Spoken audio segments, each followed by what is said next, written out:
In 1963, the red tide of presidential assassination that had ebbed for 30 long years came flooding back. Everybody who was alive at that time will be able to remember, where were you when you found out that Kennedy was shot? It was the first assassination in American history that virtually the whole nation was an eyewitness to. If they didn't see it live, they saw it played and replayed. John Fitzgerald Kennedy, elected at 43, was an articulate, personable, intelligent, and ambitious young president. Kennedy was born in 1917 to great wealth. His father was a banker and stock investor who had made millions in banking stock, shipbuilding, and real estate, as well as in motion pictures. Backed by his father's fortune, John Kennedy entered politics, becoming a congressman from Massachusetts, then senator, and finally, the first Irish-American Catholic president of the United States. His administration was noted for its support of civil rights legislation and a mixed bag of foreign policy failures and successes. In the first year or two of his presidency, he hadn't accomplished a heck of a lot, except to, and this is very important, to create an aura of change and elegance and youth and dynamism. Coming after the 8 years of Eisenhower's presidency, when things seemed pretty dull, Kennedy had certainly invigorated the office and the government. The people of America and the world seemed to love him. He was the consummate politician. The upcoming presidential campaign of '64 brought Kennedy to Dallas, the heart of a state heavy with disapproving right-wingers. It was November 22nd, 1963. John F. Kennedy was greeted at the airport in a Lincoln Continental convertible. The sun was shining. It was a beautiful day. He was an attractive president. His wife was accompanying him on this trip.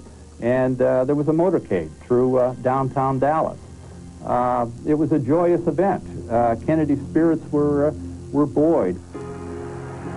Since the day was sunny and bright, the bubble top of the limousine was removed. He had insisted that no Secret Service men ride on the back bumper or side running boards, and that motorcycle police not flank his car, but stay to the front and back. Death threats flowed in before he left for Texas, and he was advised by his advisors not to go. But John F. Kennedy believed that he had a charmed life.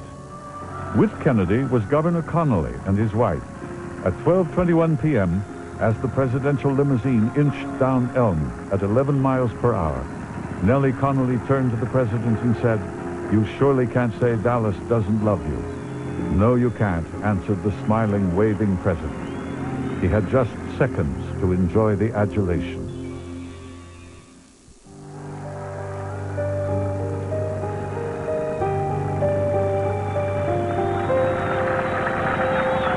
In a split second that would change America forever,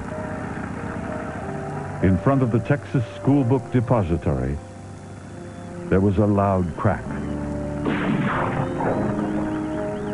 The first shot hit John F. Kennedy in the back of the neck. It went through his windpipe, hit Governor Connally, broke 2 ribs, went through his wrist, broke his wrist, and ended up in his left thigh. The second bullet was a fatal bullet. It hit John Kennedy in the back of the head and tore part of his brain away. And Jackie Kennedy, at this point, screamed, "My God, they've killed him." Parkland Hospital, there has been a shooting. Parkland Hospital has been advised to stand by for a severe gunshot wound. I repeat, a shooting in the motorcade in the downtown area. Parkland Hospital, there has been a shooting. Parkland Hospital has been advised. Finally, the limousine lurched forward past horrified, sobbing spectators and sped away to Dallas's Parkland Memorial Hospital. Despite desperate efforts, John F. Kennedy was pronounced dead at 1:15 p.m.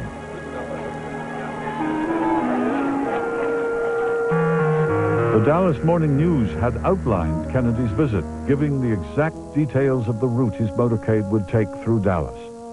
And at one point, the motorcade would be directly below the depository. There was a young man on the 6th floor of a building on that parade route who was intent on taking the president's life.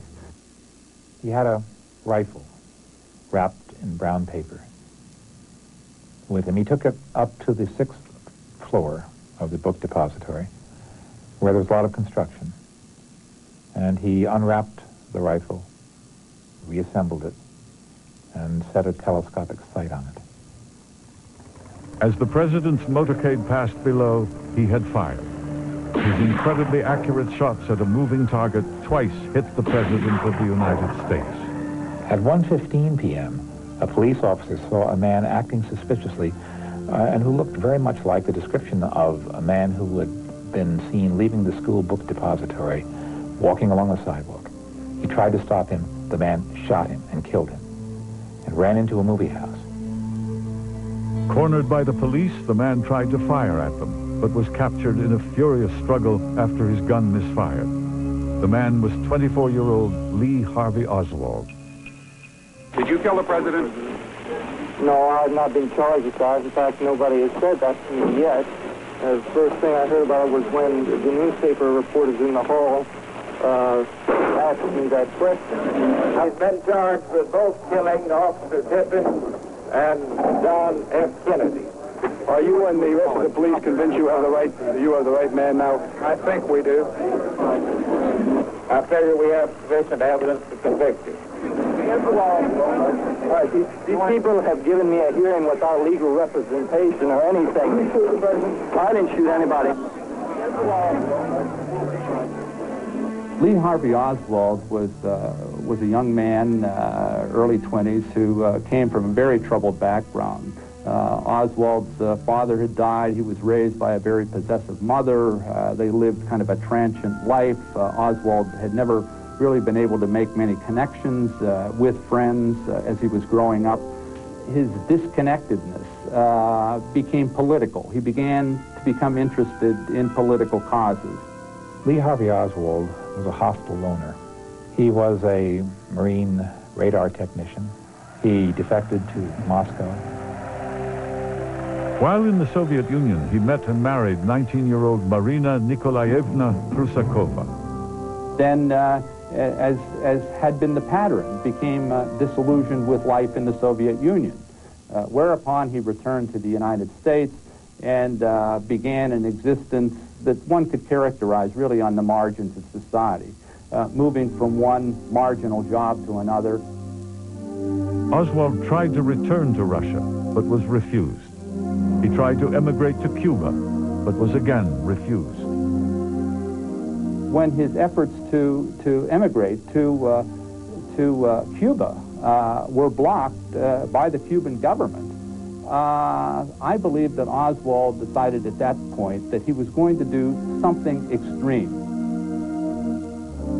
In killing President Kennedy, who we know he had some, for whom he had some admiration, he would demonstrate to the Cubans that he, Lee Harvey Oswald, could rid the world of a president who had been the arch enemy of Cuba, and in particular Fidel Castro, and finally, and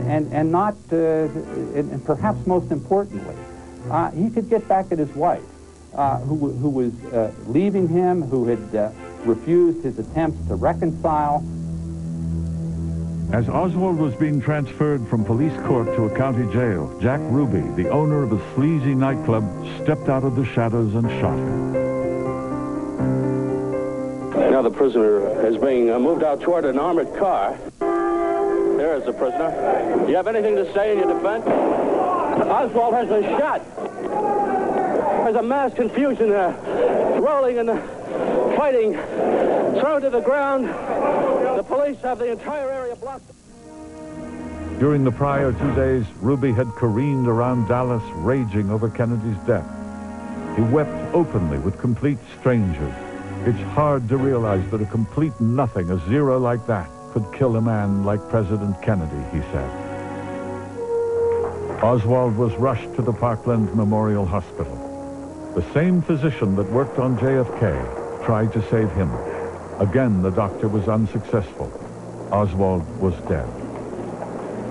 Ruby was found guilty and sentenced to die in the electric chair, but died of an almost unprecedentedly rapid development of cancer before the sentence could be carried out. A part of everyone's heart was destroyed that day in November in 1963. The world was a crueler and colder place for those who lived through it. The idealism that Kennedy kindled in youth would never return again.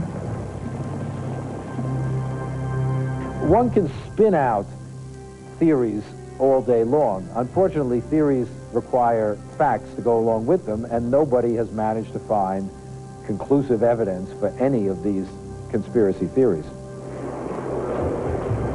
The assassin Jack Ruby had called a zero changed the world of the American presidency. John Kennedy was the last of the icons of national respect that had led through Lincoln, the Roosevelts, and Eisenhower.